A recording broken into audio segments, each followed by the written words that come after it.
1.300 sehat tanpa mengorbankan rasa. Komitmen kami untuk terus memuaskan lidah dan menjaga kesehatan tanpa kebosanan.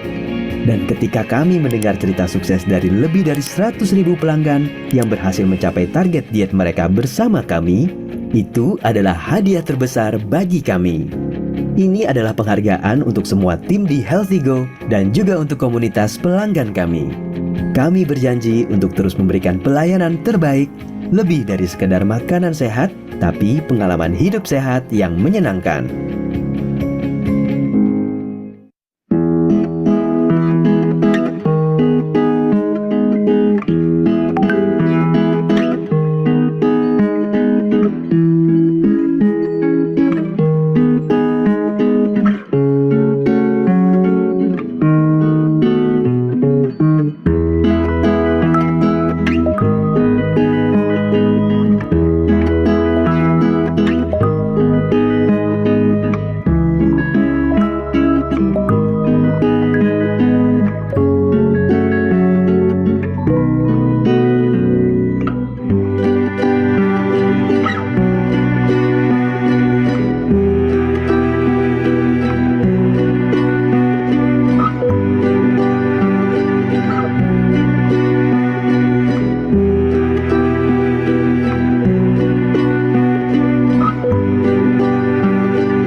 Masih bingung mau masak apa buat keluarga? Sini, biar aku dan Healthy Go yang siapkan semuanya.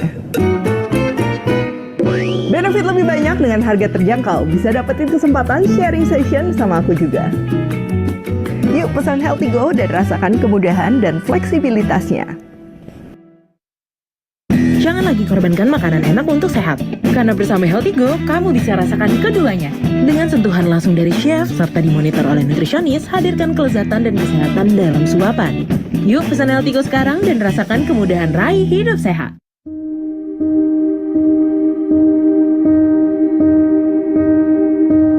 Aku Devina Hermawan dan ini kisahku di balik cerita ibu. Menjadi chef dan seorang ibu adalah perjalanan yang penuh tantangan. Setiap hidangan yang aku buat gak hanya sekedar masakan, tapi juga sebuah pesan cinta dan karya yang tulus. Namun dalam perjalanan ini antara keinginan berkarya dan tanggung jawab sebagai ibu seringkali saling bersinggungan. Akhirnya ada waktu bersama keluarga yang perlu dikorbankan. Bahkan waktu untuk diriku sendiri. Aku tahu aku tidak sendirian dalam perjalanan ini. Banyak ibu di luar sana yang berbagi cerita yang sama.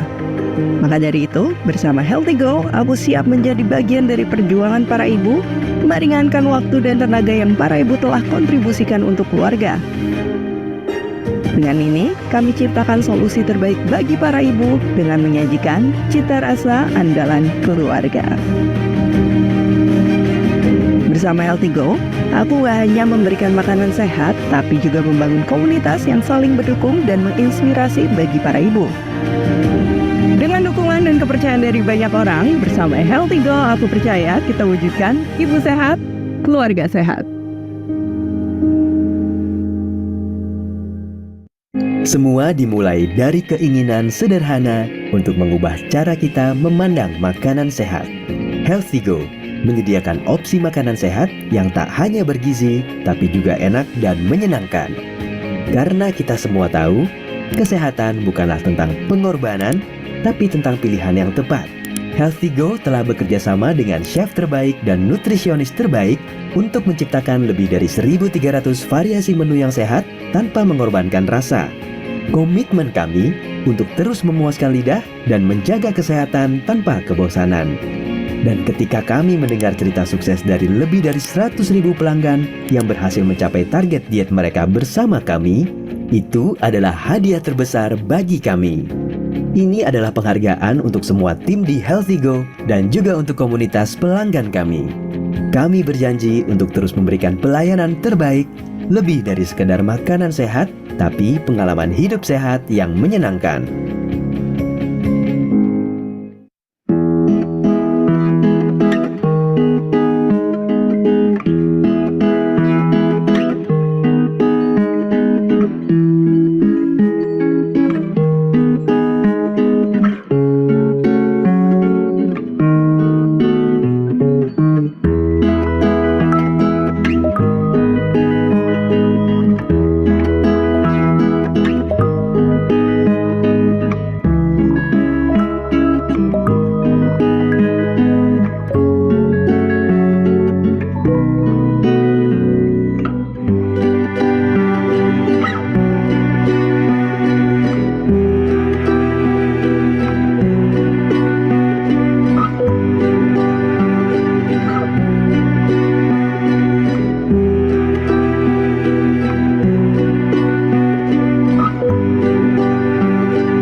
Masih bingung mau masak apa buat keluarga? Sini, biar aku dan Healthy Go yang siapkan semuanya.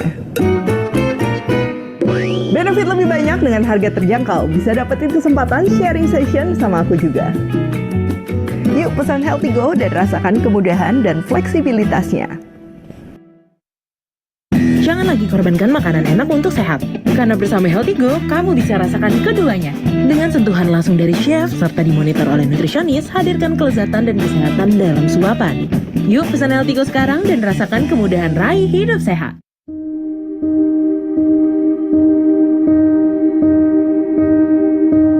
Aku Devina Hermawan dan ini kisahku di balik cerita ibu.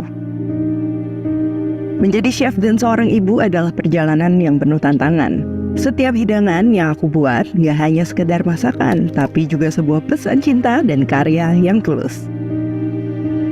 Namun dalam perjalanan ini antara keinginan berkarya dan tanggung jawab sebagai ibu seringkali saling bersinggungan. Akhirnya ada waktu bersama keluarga yang perlu dikorbankan. Bahkan waktu untuk diriku sendiri.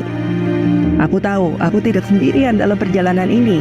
Banyak ibu di luar sana yang berbagi cerita yang sama. Maka dari itu, bersama Healthy Go, aku siap menjadi bagian dari perjuangan para ibu, meringankan waktu dan tenaga yang para ibu telah kontribusikan untuk keluarga. Dengan ini, kami ciptakan solusi terbaik bagi para ibu dengan menyajikan cita rasa andalan keluarga. Bersama Healthy Go, aku gak hanya memberikan makanan sehat, tapi juga membangun komunitas yang saling mendukung dan menginspirasi bagi para ibu. Dengan dukungan dan kepercayaan dari banyak orang, bersama Healthy Go, aku percaya kita wujudkan ibu sehat, keluarga sehat. Semua dimulai dari keinginan sederhana untuk mengubah cara kita memandang makanan sehat. Healthy Go menyediakan opsi makanan sehat yang tak hanya bergizi, tapi juga enak dan menyenangkan. Karena kita semua tahu, kesehatan bukanlah tentang pengorbanan, tapi tentang pilihan yang tepat. Healthy Go telah bekerja sama dengan chef terbaik dan nutrisionis terbaik untuk menciptakan lebih dari 1.300 variasi menu yang sehat tanpa mengorbankan rasa. Komitmen kami untuk terus memuaskan lidah dan menjaga kesehatan tanpa kebosanan. Dan ketika kami mendengar cerita sukses dari lebih dari 100.000 pelanggan yang berhasil mencapai target diet mereka bersama kami, itu adalah hadiah terbesar bagi kami. Ini adalah penghargaan untuk semua tim di Healthy Go dan juga untuk komunitas pelanggan kami. Kami berjanji untuk terus memberikan pelayanan terbaik, lebih dari sekedar makanan sehat, tapi pengalaman hidup sehat yang menyenangkan.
Masih bingung mau masak apa buat keluarga? Sini, biar aku dan Healthy Go yang siapkan semuanya. Benefit lebih banyak dengan harga terjangkau. Bisa dapetin kesempatan sharing session sama aku juga. Yuk pesan Healthy Go dan rasakan kemudahan dan fleksibilitasnya. Jangan lagi korbankan makanan enak untuk sehat. Karena bersama Healthy Go, kamu bisa rasakan keduanya. Dengan sentuhan langsung dari chef, serta dimonitor oleh nutrisionis, hadirkan kelezatan dan kesehatan dalam suapan. Yuk pesan Healthy Go sekarang dan rasakan kemudahan raih hidup sehat.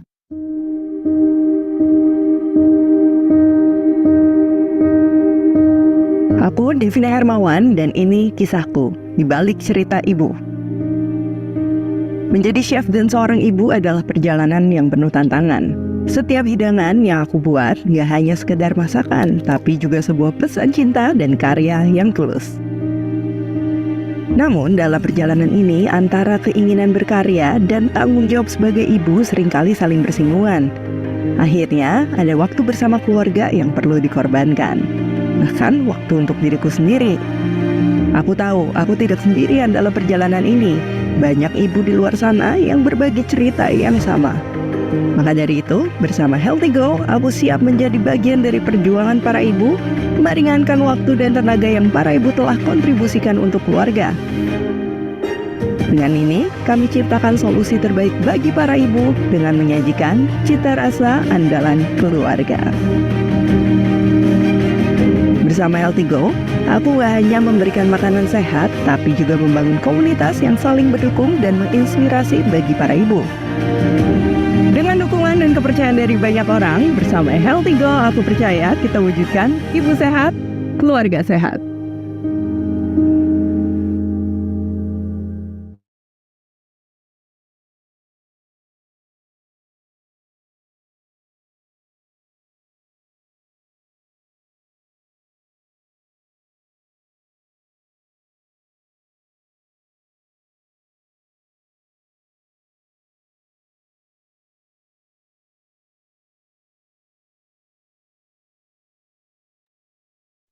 Halo, selamat pagi menjelang siang Healthy People. Jumpa lagi di Health Talk with Healthy Go yang ke-10 bersama aku Faiza Kamila, ahli gizi dari Healthy Go Catering. Pada hari ini kita akan belajar bareng nih tentang ruang lingkup psikologi. Jadi untuk beberapa Health Talk dan live Instagram sebelumnya kita akan membahas seputar gizi dan kesehatan, tapi kali ini berbeda karena kita akan membahas seputar psikologi mental seorang ibu.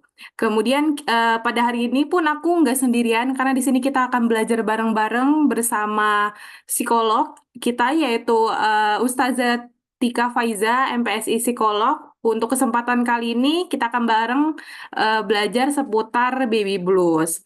Jadi fenomena baby blues tentunya udah sering banget nih healthy people denger di luaran sana gitu ya, di sosial media, di internet gitu. Ternyata memang sebesar 57% ibu di Indonesia ini sudah mengalami gejala baby blues. Dan Indonesia sudah menjadi negara peringkat tertinggi di Asia dengan risiko terjadinya baby blues. Wah, ternyata serem banget ya gitu. Dan sampai sekarang pun ternyata gejala baby blues nggak cuma dialami oleh ibu, tapi juga bahkan sama sang ayah. Dan gejala baby blues ini biasanya muncul pada hari ketiga hingga hari keempat setelah melahirkan dan biasanya ini akan berlangsung selama 14 hari ke depan. Namun misalnya gejala ini akan terus terjadi, akan dibiarkan, maka akan menjadi lebih memburuk seperti itu ya, healthy people. Nah, kita kan sebagai orang tua pastinya tidak mau ya memberikan dampak negatif bagi anak, salah satunya dengan terjadi baby blues ini. Kemarin aku juga sempat bertanya nih ke community kita, yaitu Super Healthy Moms community-nya Healthy Go. Sebenarnya menurut moms itu baby blues wajar nggak sih? Wajar nggak sih dialami oleh ibu gitu? Terus sebagian besar nih ternyata moms yang ada di grup community kita itu menjawab, sebenarnya itu masih wajar karena umumnya terjadi akibat perubahan hormon nih seorang ibu tersebut. Tapi untuk informasi lebih lengkap, lebih jelas dan lebih detailnya kita akan bahas tuntas hari ini. Jadi healthy people bebas menanyakan pertanyaan sebanyak-banyaknya, kita gali informasi sebanyak-banyaknya. karena akan ada 3 healthy people atau penanya terbaik yang berkesempatan untuk mendapatkan one day lunch dari Healthy Go. Selain itu, bagi healthy people yang membagikan kegiatan ini atau seputar Zoom meeting hari ini dan dibagikan ke Instastory Instagram, ya, lalu tag ke healthygo_id dan tag ke Instagram psikolog kita yaitu Tika Faiza, akan berkesempatan mendapatkan satu catering, satu hari lunch dari Healthy Go. Nah, selain itu jangan sedih nih teman-teman yang kurang berkesempatan atau kurang beruntung, karena kita semua di sini akan mendapatkan voucher dari Healthy Go. Jadi teman-teman akan mendapatkan voucher dan pastinya ada sertifikat gitu. Dan kita nggak usah berlama-lama lagi nih. Kita sekarang narasumbernya sudah bergabung nih di Zoom kita. Mungkin bisa aku sapa. Assalamualaikum, selamat pagi. Halo, Waalaikumsalam warahmatullahi wabarakatuh. Panggilannya Mbak Faiza juga ya ini ya? Iya, betul. Nama kita sama ya. Faiza dan Faiza berarti. Ini duet Faiza. Iya. Gitu. Jadi aku panggilnya psikolog Faiza atau Kak Faiza juga. Gimana nih enaknya? Ya, Faiza aja. Oke. Gimana nih kabarnya pagi ini? Ceria banget ya. Ya, ceria. Saya tadi agak terkejut lah namanya sama-sama Faiza. Nah, itu sudah cukup jadi mood booster gitu kira-kira. Ya jadi Healthy People sekarang moderator dan pembicaranya ternyata sama nih namanya gitu. Nah mungkin aku bisa review sedikit. Jadi pembicara kita yaitu Tika Faizatul M atau biasa dikenal juga Faiza gitu ya. Kemudian sekarang sedang memiliki riwayat organisasi di klinik psikolog teman baik menjadi psikolog. Kemudian di Rumah Al-Quran Inspirasi menjadi muhafizah dan pengelola bidang SDM sampai sekarang, dan terakhir juga hingga saat ini masih menjadi Dewan Penasehat di Quranik Psikologi. Jadi tanpa berlama-lama kita mulai saja karena Healthy People pasti udah nggak sabar nih, udah nungguin dari tadi, udah join. Kapan mulainya sih Kak? Ya sekarang kita mulai. Jadi kita kita silahkan untuk pemateri kita untuk menyampaikan informasi seputar baby blues. Jadi teman-teman aku ingetin bebas untuk bertanya ya. Silakan bertanya di kolom komentar atau nanti masuk ke sesi Q&A akan bisa on mic atau berinteraksi langsung. Jadi waktu dan layar aku persilahkan. Ini saya izin share screen bisa nggak ya Mbak Faiza ya? Oke, bisa sebentar aku jadiin co-host dulu ya. Jadi ke akun yang Tika Faiza atau yang Tika Faiza aja. Yang Faiza doang ini cuma buat mic.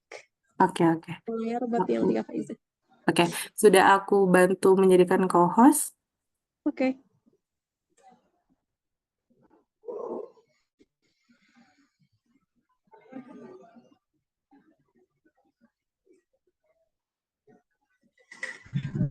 Apakah sudah terlihat Mbak Faiza? Ya, sudah terlihat. Oke, baik. Kita mulai ya. Bismillahirrahmanirrahim. Assalamualaikum warahmatullahi wabarakatuh. Waalaikumsalam warahmatullahi wabarakatuh. Alhamdulillahirrahmanirrahim. Ini suara saya terdengar jelas ya, Mbak Faiza ya? Alhamdulillah sudah terdengar dengan jelas. Oke, baik. Alhamdulillah kita bisa berjumpa pada pagi hari ini.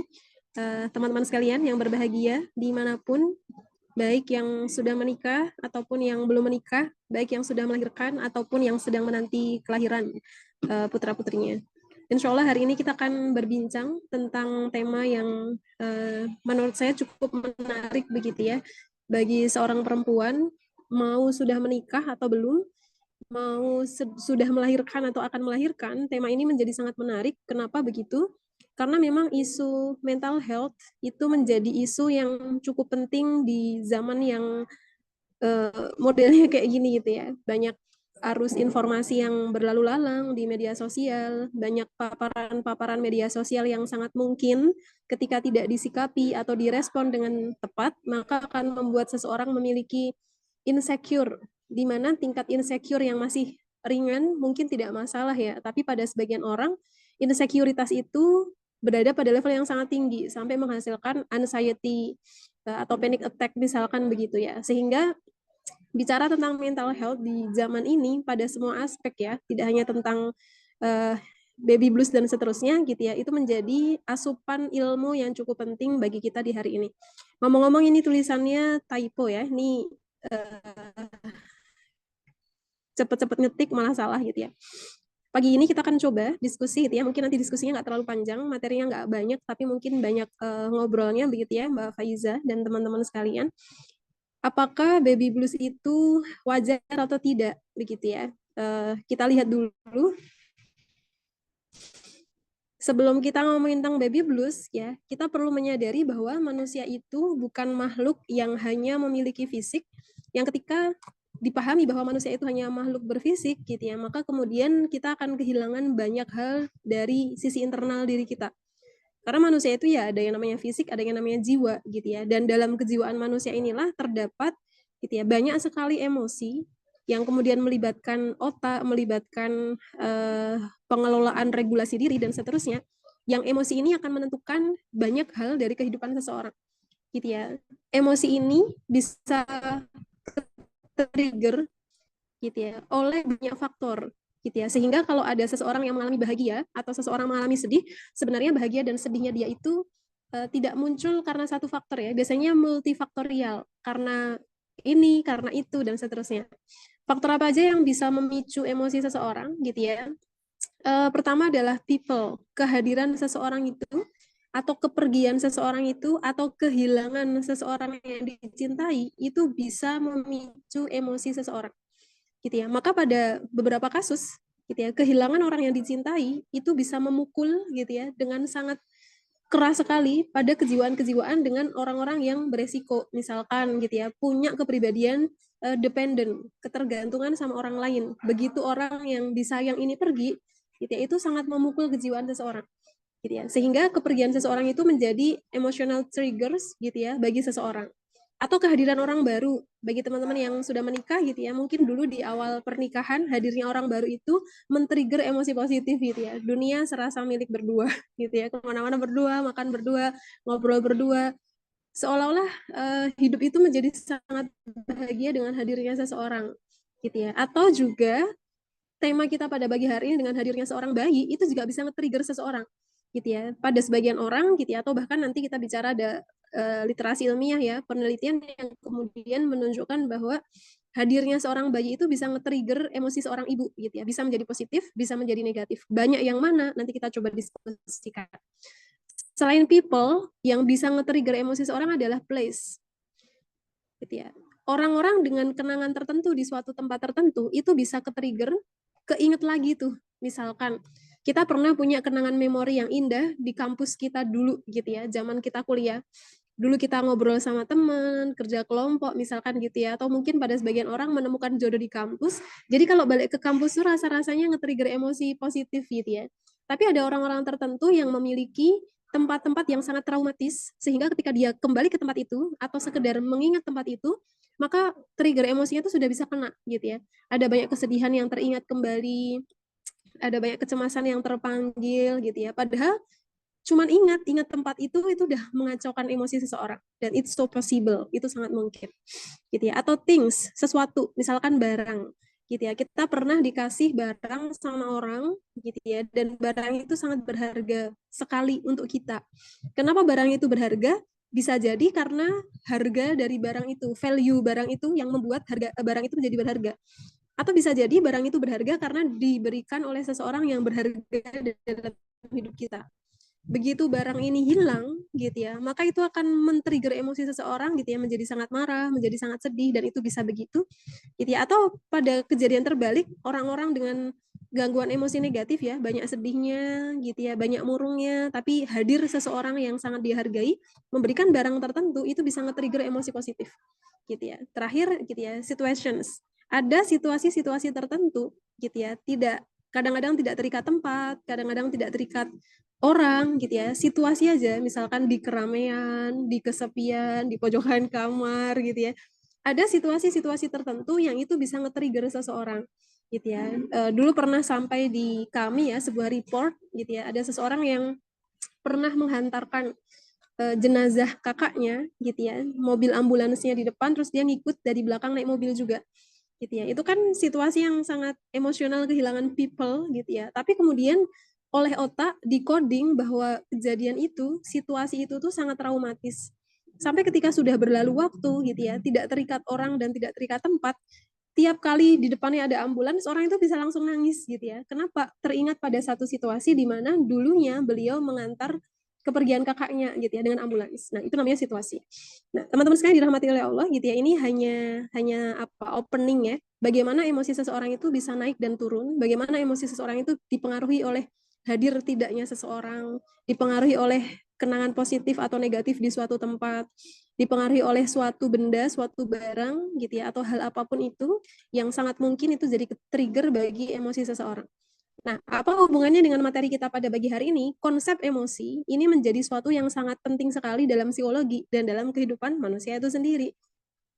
Gitu ya. Nah, apa kaitannya dengan baby blues gitu ya? Baby blues ini adalah satu episode gitu ya yang terjadi yang kemudian mempengaruhi emosi ibu yang melahirkan.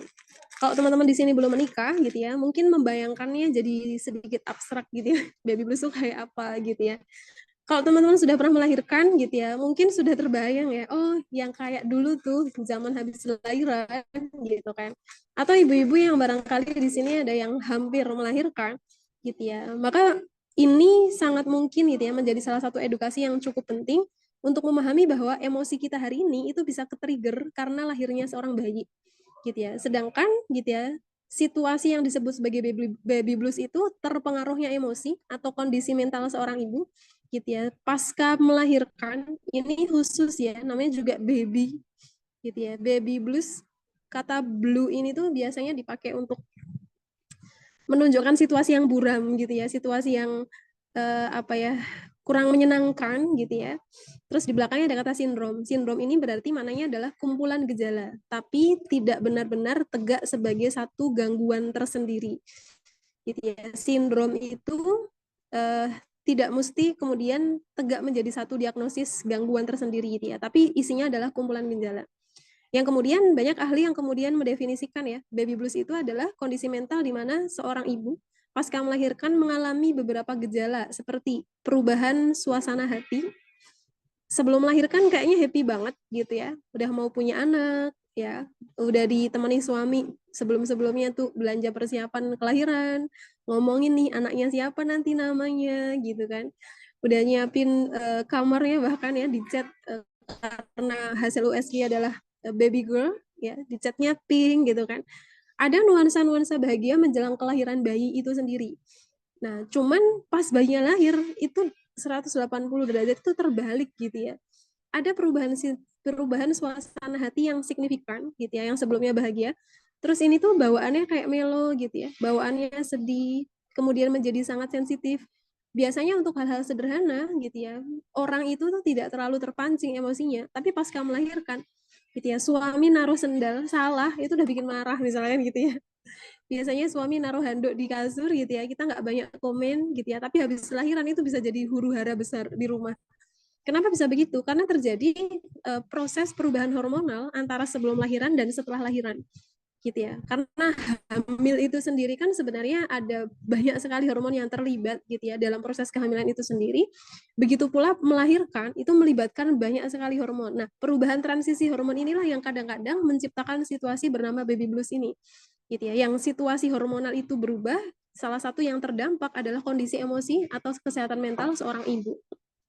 Dia menjadi sangat irritable, apa itu ya, mudah jadi sensitif gitu ya. Kalau di kulit iritasi itu ya gatel gitu ya. Kalau di kejiwaan ya iritasi itu emosinya menjadi lebih mudah untuk bermasalah gitu ya. Ada sedihnya, bisa marah, bisa tiba-tiba cemas dan seterusnya gitu ya. Nah, gejalanya apakah hanya berkaitan dengan emosional ya? Secara garis besar memang iya, tapi karena dia adalah sindrom, otomatis akan diikuti oleh gejala lain. Misal, gitu ya, kurang tidur, gitu ya, kurang tidur atau kurang makan itu juga bisa menjadi bagian dari efek gitu ya, tidak langsung dari baby blues ini. Orang kalau lagi sedih suruh makan pasti kan susah ya. Nah kayak gitu. Orang kalau lagi bad mood gitu ya, pada sebagian orang copingnya itu adalah tidur, tapi pada sebagian orang lain tidur itu menjadi sangat sulit. Ada pola perubahan makan dan pola perubahan tidur. biasanya gampang tidur, ini jadi sulit tidur. Biasanya makannya enak, ini semua makanan jadi terasa nggak enak. Atau terbalik, gitu ya. Biasanya sulit tidur, kali ini tidur terus, misalkan kayak gitu. Cuman kalau di kasus ibu melahirkan, biasanya sulit tidur ya. Sulit tidur karena emosinya tidak stabil, gitu ya. Terus anaknya nangis, bayinya haus, gitu ya, dan seterusnya.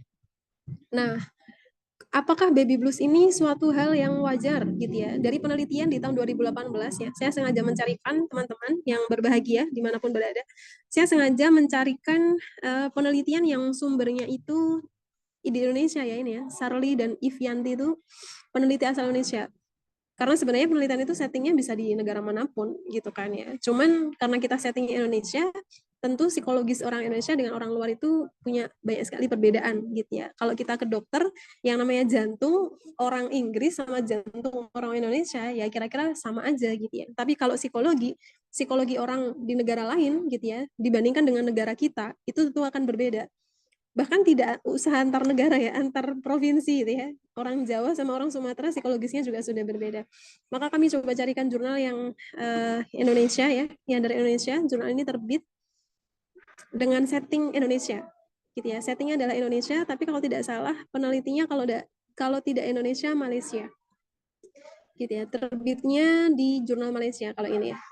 Nah, apa yang ditemukan dari penelitian itu, gitu ya? Studi menyebutkan bahwa gitu ya, baby blues dan depresi pasca melahirkan itu terjadi dalam jumlah yang cukup banyak. Kalau tadi moderator sempat menyampaikan bahwa secara psikologis ya dan medis bahkan begitu kira-kira gitu ya, baby blues itu banyak dirasakan orang dan bahkan sebagiannya dianggap wajar, ternyata dari hasil penelitian juga begitu ya. Salah satu dari 2 ibu yang baru melahirkan, artinya posibilitasnya adalah 50%, 50-50, mungkin pernah mengalami baby blues.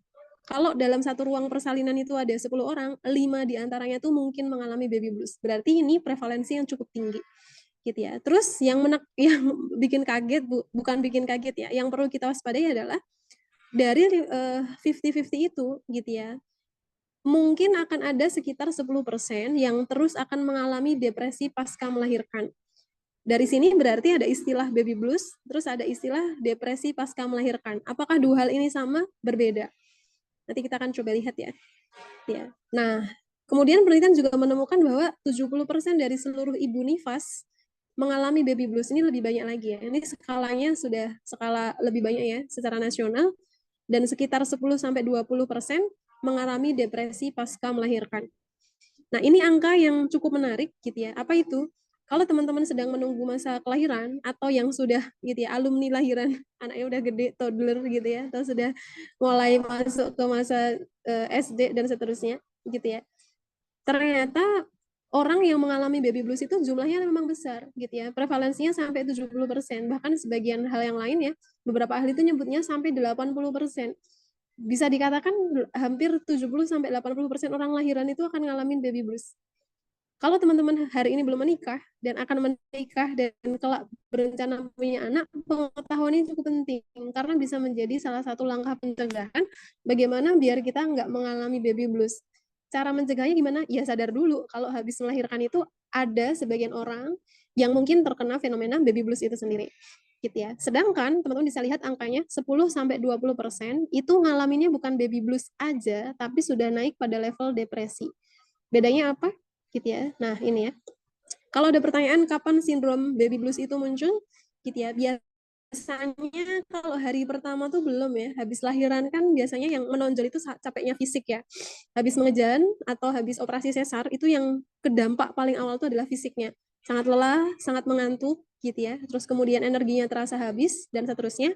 Tapi mulai hari kedua, ketika fisik sudah mulai bisa dikondisikan gitu ya, dengan berbagai treatment yang bisa disediakan oleh dokter atau yang sudah kita persiapkan sebelum kelahiran, mulai hari kedua atau hari ketiga, nah itu sindrom baby blues itu biasanya mulai bisa dirasakan.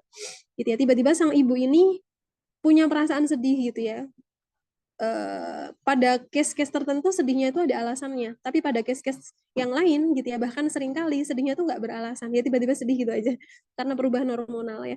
Gitu ya. Sedih barangkali yang ada alasannya tuh misalkan gitu ya, kemarin saya habis dapat klien ya, beberapa gitu dia datang dalam keadaan amat sangat sedih Tapi ini bukan masuknya bukan baby blues lagi ya, karena periodenya sangat panjang, hampir hampir beberapa bulan pasca melahirkan. Gitu ya. Dia sangat merasa punya perasaan sedih yang sangat dalam, merasa sangat bersalah gitu ya. Kenapa gitu ya? Kok saya nggak bisa ya menjadi orang yang lahiran secara normal gitu ya. Saya kok nggak bisa menjadi orang yang punya apa ya, fitrah melahirkan secara normal. Kenapa saya harus sesar gitu ya? Perasaan bersalah itu bahkan sudah bisa muncul gitu ya. H+2 lahiran gitu ya. Itu kalau ada alasannya. Tapi pada sebagian besar kasus kadang-kadang tidak beralasan, ya pokoknya jadi sedih aja gitu ya. Terus mudah menjadi sensitif gitu ya. Kalau orang bilang senggol bacok gitu ya. Hati-hati kalau ngomong sama ibu yang habis melahirkan gitu ya. Kalau beliau pas lagi kena sindrom baby blues, semua hal bisa menjadi masalah. Dengar anak nangis itu pun bisa marah gitu ya. Tapi aslinya beliau bukan seorang pemarah. Tapi memang ada sindrom yang ada hormon yang sedang mengendalikan beliau gitu ya, sehingga mengalami sindrom baby blues ini.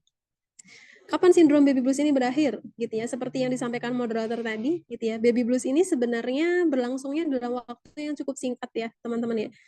1 minggu biasanya mulai mereda. Jadi kalau hari kedua, hari ketiga itu mulai kerasa tuh sedihnya. Nanti kalau udah jalan seminggu, dia sudah mulai bisa menerima realita secara perlahan. Gitu ya. Oh, saya sekarang menjadi ibu yang tengah malam harus bangun nyusuin anaknya gitu ya. Yang dulu mau me time nonton di bioskop bagi sebagian orang gitu ya, atau me time pergi ke apa namanya tempat-tempat seminar, workshop gitu ya, itu bisa. Oh, sekarang saya sudah punya bocil gitu ya, yang kemudian fleksibilitas kita perlu disesuaikan gitu ya, dan seterusnya. Itu seminggu tuh sebagian kasus sudah mereda gitu ya. Paling maksimal ada hitungannya, ada 14 hari 2 minggu. Ini batas maksimal untuk disebut sebagai sindrom baby blues. Gitu. Jadi seminggu masih kerasa banyak sedihnya, banyak marahnya, banyak tidak terimanya menjadi seorang ibu gitu ya. Kemudian kaget gitu ya, kaget wah sekarang harus ini, sekarang harus itu gitu ya. Cuman mau mandi aja gitu ya, beberapa menit doang gitu ya, anaknya selak nangis gitu ya. Terus kemudian kita merasa kok aku nggak bisa ya jadi diriku sendiri gitu ya. Perasaan-perasaan itu menjadi muncul gitu ya di hari kedua sampai hari ke-14. Ini batas maksimalnya. Bagaimana kejadiannya kalau lebih dari 14 hari gitu ya. Nah, kalau hitungan 14 hari ini sebenarnya hitungan medis ya, teman-teman. Ilmu psikiatri dan psikologi eh mengekstrak gitu ya dari banyak kasus, dari banyak pengalaman, dari banyak treatment yang diberikan dari psikolog maupun psikiater, akhirnya menjadikan waktu 2 minggu itu biasanya menjadi batas minimal. Bukan batas maksimalnya baby blues dan batas awalnya seseorang masuk kepada kondisi yang lebih serius dibandingkan baby blues. Gitu ya. Kondisi seriusnya gitu ya, namanya adalah berkembang menjadi postpartum depression. Teman-teman pernah dengar ya, PPD gitu ya, atau postpartum depression, kondisi di mana baby bluesnya itu berkepanjangan, terus intensinya tuh semakin kuat. Kalau sebelumnya tuh marahnya ya sudah terjadi perubahan ya, biasanya nggak marah-marah, ini marah-marah. Tapi kalau udah menjadi depresi, itu marahnya bisa meningkat berkali-kali lipat. Sebelumnya ceria, kena baby blues jadi sedih gitu ya. Tapi kalau udah masuk depresi, sedihnya tuh menjadi sangat dalam banget gitu ya. Pada kasus yang kami pernah tangani gitu ya, itu sudah sampai ke perasaan bukan cuman sedih karena melahirkan secara sesar gitu ya, cuman itu berkepanjangan sampai berbulan-bulan. Artinya sudah lebih dari 2 minggu sampai punya perasaan saya ini ibu yang berharga nggak sih gitu. Saya ini layak dicintai anak saya nggak sih gitu ya. Sampai punya perasaan-perasaan kayak gitu ya. Yang kemudian kalau gejalanya lengkap atau minimal memenuhi kriteria 2 gejala, seseorang disebut depresi itu ketika mengalami 3 gejala secara lengkap.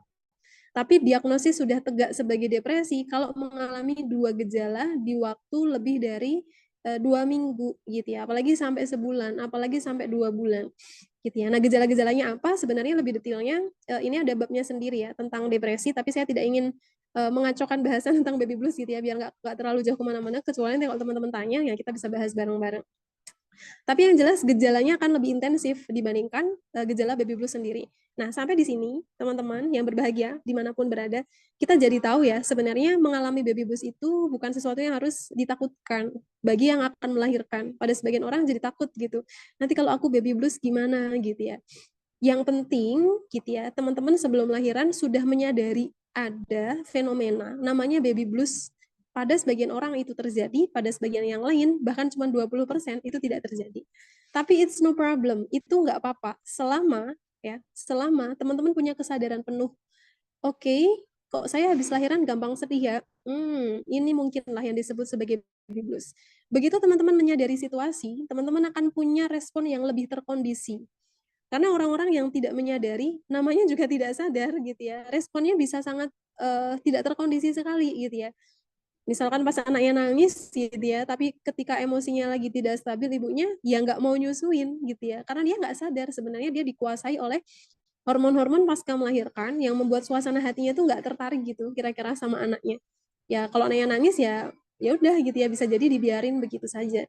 Tapi kalau kita sadar gitu ya, kita bisa melakukan pengontrolan diri yang lebih baik gitu. Oh, saya sebenarnya lagi kondisi baby blues nih gitu. Cuman saya sadar gitu ya bahwa anak saya ini juga butuh minum. Jadi gimana gitu ya? Ya udah pelan-pelan gitu ya, didampingi oleh supporting system yang cukup atau partner yang suportif gitu ya, tetap disusuin anaknya. Meskipun kita sedang berjuang untuk menstabilkan emosinya kita. Kuncinya di mana? Sadar. Sadar bahwa ada peristiwa baby blues ini gitu ya. Atau ketika nanti peristiwa ini benar-benar sedang running gitu kan, 2 sampai 14 hari gitu ya. Kita punya faktor proteksi yang cukup sehingga baby blues ini nggak kebablasan gitu ya. Merasakan iya, tapi levelnya sangat ringan sekali. Nah, itu nanti apakah bisa dicegah, nanti kita bisa diskusikan. Oke, tapi kalau seseorang itu punya banyak faktor resiko ya, teman-teman ya, baby blues yang awalnya ini ringan dan hampir 80% orang tuh mengalami, kalau faktor resiko orang tersebut besar, gitu ya, misalkan dia lahiran sendirian, nggak ada partner, nggak ada suami gitu ya, entah apa yang terjadi pada suaminya, nggak ada keluarga yang supportnya cukup gitu ya, atau bahkan malah dia mendapatkan banyak cercaan gitu ya. Habis lahiran terus dibilangin ibu mertua, gimana sih gitu ya, kok nggak berjuang dulu untuk lahiran normal gitu ya, malah langsung pilih sesar. Itu diucapkannya 3 hari plus 3 plus ya, H plus 3 lahiran. Itu bisa memukul sekeras-kerasnya ke psikologi seorang ibu gitu ya. Yang itu sangat mungkin menjadi faktor resiko baby blues yang awalnya ringan sebenarnya gitu ya, levelnya tuh mild gitu ya, jinak sederhana-sederhana gitu, itu bisa berlipat-lipat naik menjadi postpartum depression. Nah, postpartum depression ini seberapa lama pada kasus orang-orang tertentu ini waktunya beda-beda gitu ya. Tergantung treatmentnya, tergantung support sistemnya, tergantung faktor proteksi ya. Bagaimana dia dilindungi oleh banyak faktor. Nah, itu kemudian akan jadi kasuistik ya. Setiap orang akan punya case yang berbeda-beda. Nah, apakah postpartum depression ini tuh bisa mereda? Bisa gitu ya. Kalau treatnya bagus, ya treatmentnya bagus, dia bisa mereda. Cuman kalau ini kemudian tidak disadari oleh ibu yang melahirkan, tidak disadari oleh partner atau suami, tidak disadari oleh keluarga besar, postpartum depression ini bisa jadi lebih parah lagi gitu ya. Namanya ada postpartum psikotik. Ada 3 level ya sebenarnya teman-teman ya. Satu postpartum blues atau baby blues, kedua postpartum depression, level yang paling agak fatal ya, mendekati fatal itu namanya postpartum psikotik. Kalau teman-teman masih ingat, Indonesia nggak lama ya, sepertinya ya, beberapa waktu yang lalu tuh ada ibu-ibu ya yang naruh naruh dirinya apa melompat ya dari peron kereta, ya kan? Terus dia lompat mau nabrakin diri ke kereta gitu ya, tapi berhasil diselamatin gitu ya. Ternyata setelah dicari informasinya dari orang-orang significant others atau orang-orang di sekitarnya, didapat informasi ternyata ibu ini tuh habis ngelahirin gitu ya, terus diduga mengalami baby blues gitu kan.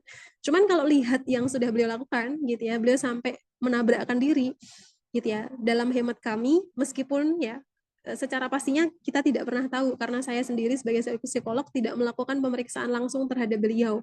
Jadi saya tidak bisa memastikan apapun gitu ya. Cuman kalau lihat dari gejalanya ya, sekali lagi ya, saya tidak mengasesmen apapun, jadi saya tidak bisa menegakkan apapun gitu ya. Cuman kalau lihat dari gejalanya gitu ya, ada seorang psikiater gitu ya dari RSA, Rumah Sakit Akademik gitu ya, pernah menyampaikan analisis sederhana gitu ya. Beliau mencurigai tapi juga tidak bisa ditegakkan sebagai diagnosis karena tidak memeriksa langsung gitu ya. Mencurigai kalau yang dilakukan oleh beliau itu sebenarnya sudah sampai pada postpartum psikotik, sudah ada halusinasi yang membuat seseorang itu saking sedihnya, saking merasa powerless, kayaknya saya nggak bisa nih ngidupin anak saya, ekonomi saya nih pas-pasan, pendidikan saya juga cuman gini-gini aja gitu ya. Begitu kesedihan itu menguasai seseorang, sedih itu ngomong-ngomong nggak apa-apa ya teman-teman ya, manusia itu punya emosi sedih dan it's okay, yang nggak boleh itu dikuasai kesedihan, nah itu yang nggak boleh gitu ya.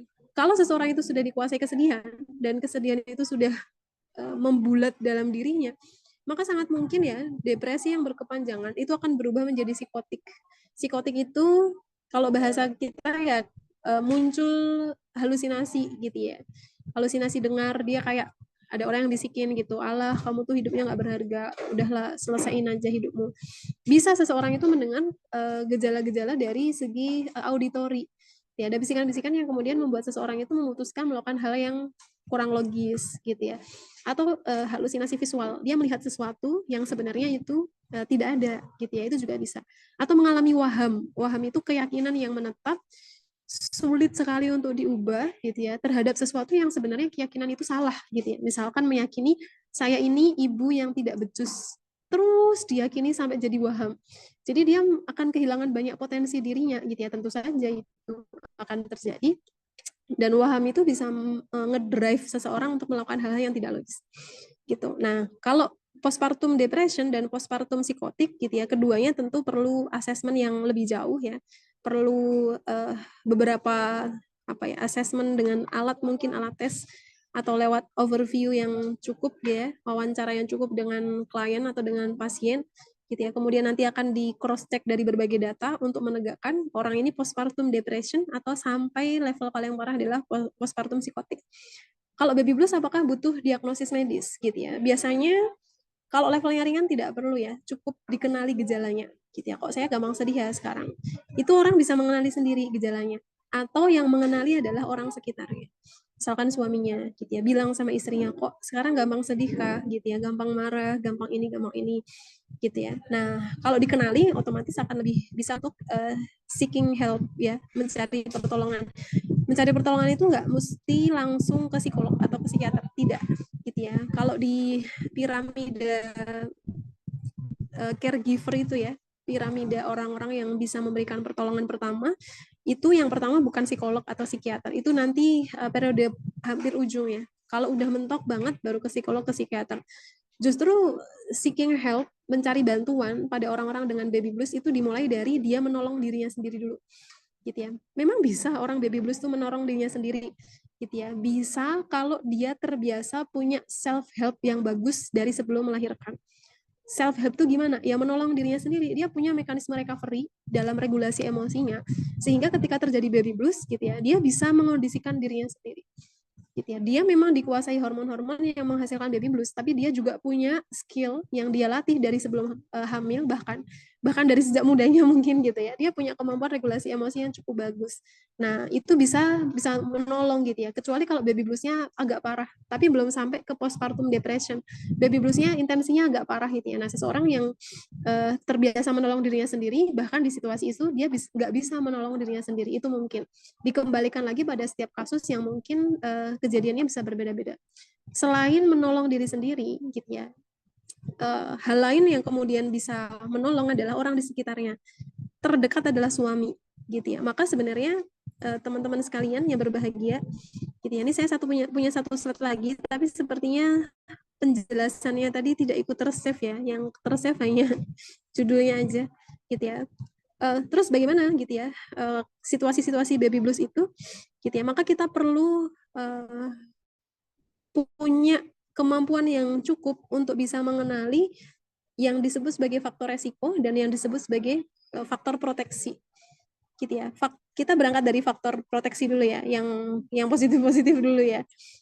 Pada kasus yang tadi saya ceritakan ya, misalkan baby blues itu beneran terjadi, seseorang itu akan lebih mudah recovery, satu gitu ya, kalau dia punya kemampuan self help yang kemudian kemampuan ini dilatihnya bukan pas baby blues ya, tapi dia melatih kemampuan ini dari sebelum melahirkan atau dari sebelum hamil atau sebelum menikah.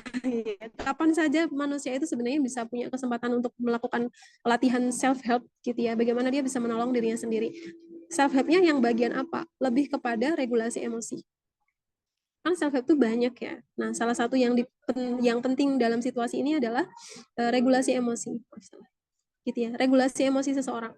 Kalau orang itu terbiasa ya, teman-teman identify the emotion, dia terbiasa mengidentifikasi emosi sebelum baby blues terjadi ya, misalnya pas hamil atau sebelum hamil atau pas menikah atau sebelum menikah, dia terbiasa mengidentifikasi emosi, misalkan dirasain gitu, kok kayaknya saya tuh lagi banyak sedih ya, Terus dia cari, kenapa ya saya banyak sedih gitu. Terus saya harus gimana ya? Nah, dia punya kemampuan untuk mengenali emosinya sendiri dan merespon dengan cara yang tepat.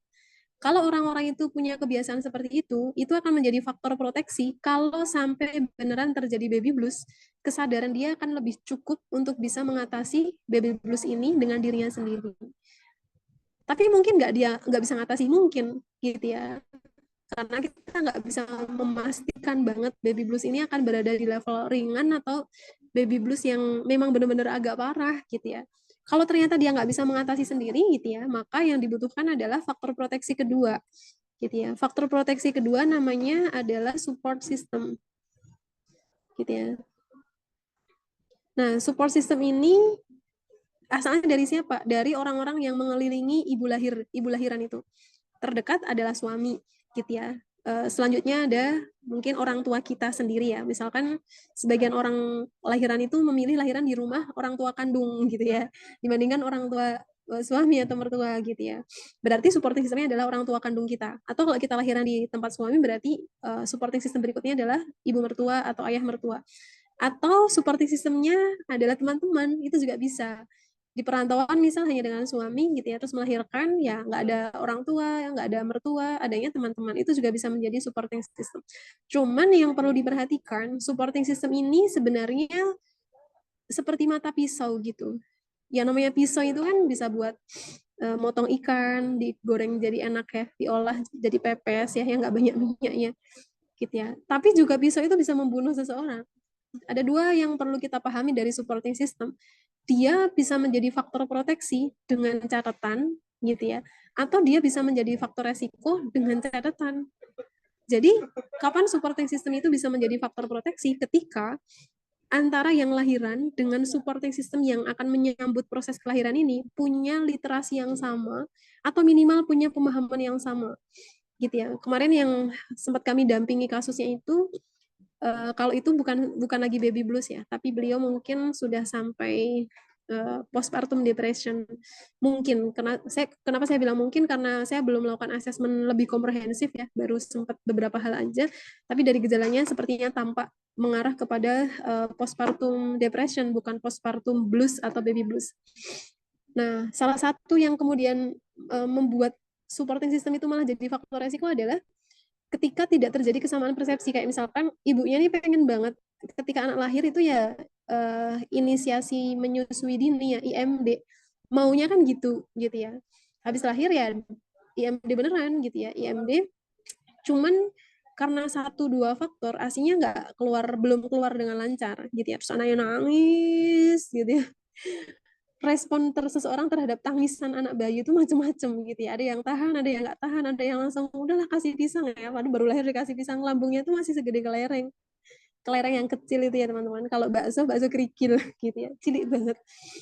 Lambungnya tuh masih segitu gitu ya. Jadi sekenceng-kencengnya dia nangis, dia tuh cuma butuh beberapa tetes aja.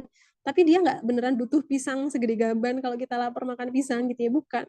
Tapi pada sebagian respon yang kurang tepat atau tidak terjadi persamaan persepsi antara ibu yang lahir dengan supportnya, gitu ya, akhirnya sampai pada kejadian gitu ya, suaminya sendiri malahan gitu ya memberikan sufor, atau dalam kasus rumah sakit ya, misalkan ya, anaknya harus masuk ke nicu-picu dan seterusnya, jadi nggak bisa langsung sama ibunya, suaminya menandatangani izin secara legal gitu ya, diperbolehkan untuk para perawatnya atau dokternya memberikan sufor pada anaknya. Suaminya memberi izin, istrinya gitu ya sangat tidak mengizinkan itu. Istrinya tahu belakangan, misalkan ya anaknya udah dikasih sufor gitu ya, terus istrinya baru tahu gitu ya ternyata anaknya di ruang nicu-picu misalkan itu dikasih sufor. Itu pukulan yang sangat keras sekali bagi seorang ibu yang baru melahirkan. Kalau orang lihat gitu ya, itu kesannya kayak alah gitu aja lebay gitu, biasalah anak kecil dikasih support.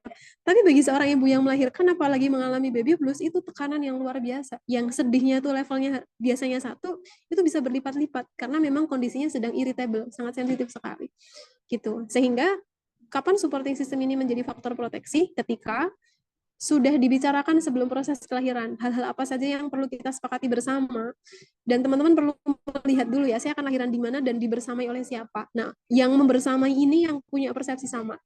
Kalau anaknya nangis, boleh nggak dikasih support? Nggak boleh. Jadi gimana ya, semua harus sabar dengerin tangisan, gitu ya. Kalau boleh ya, itu berarti ada kebijakan lain. Terus kalau anaknya nangis harus gimana ya? Gimana caranya bisa nge-treat tapi bukan dengan sufor, apalagi dengan pisah gitu ya.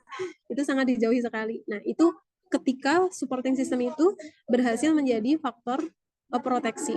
Sangat penting teman-teman untuk mengomunikasikan dengan suami, keinginan kita sebagai ibu yang melahirkan tuh nge-treat anaknya tuh nanti maunya gimana gitu ya. Nah, selain tentang anak gitu ya, supporting system itu juga berfungsi meneguhkan ibunya sendiri gitu ya. Apalagi supporting system tuh udah dikasih tahu pasca melahirkan tuh ada yang namanya baby blues.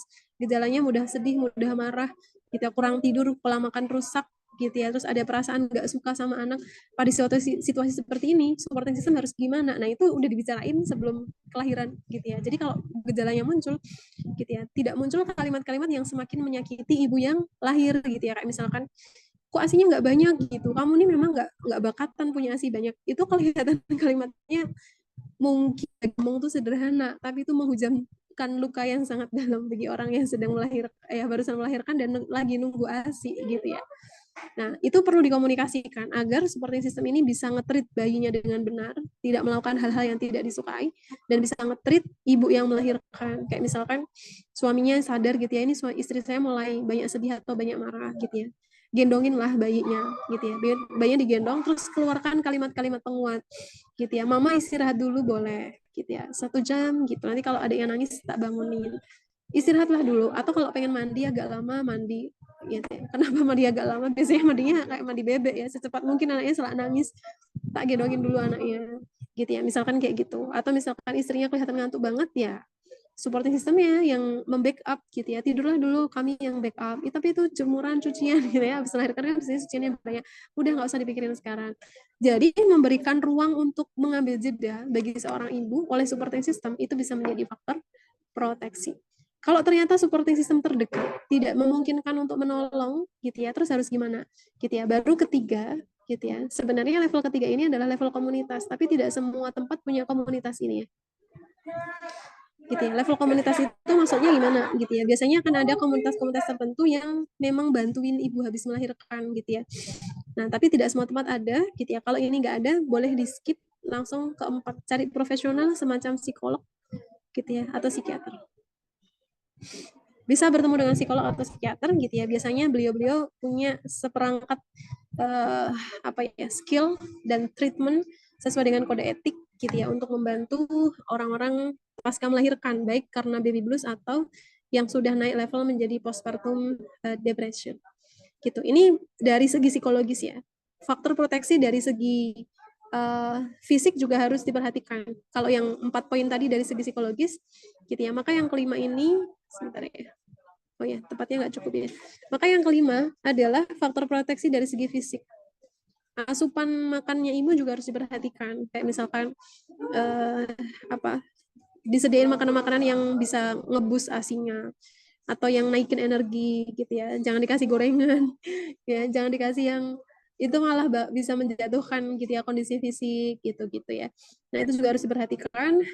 Terus kemudian memperbanyak hormon-hormon yang bahagia ya, semacam produksi hormon oksitosin itu perlu diusahakan gitu ya, dengan makanan-makanan yang cukup bergizi untuk naikin hormon oksitosin semacam kacang pistachio, kismis gitu ya, atau daun kelor pada sebagian orang cocok gitu ya, atau kalau zaman sekarang banyak yang sudah instan ya untuk ngebus ASI atau naikin stamina gitu ya. Ini dari faktor faktor fisik.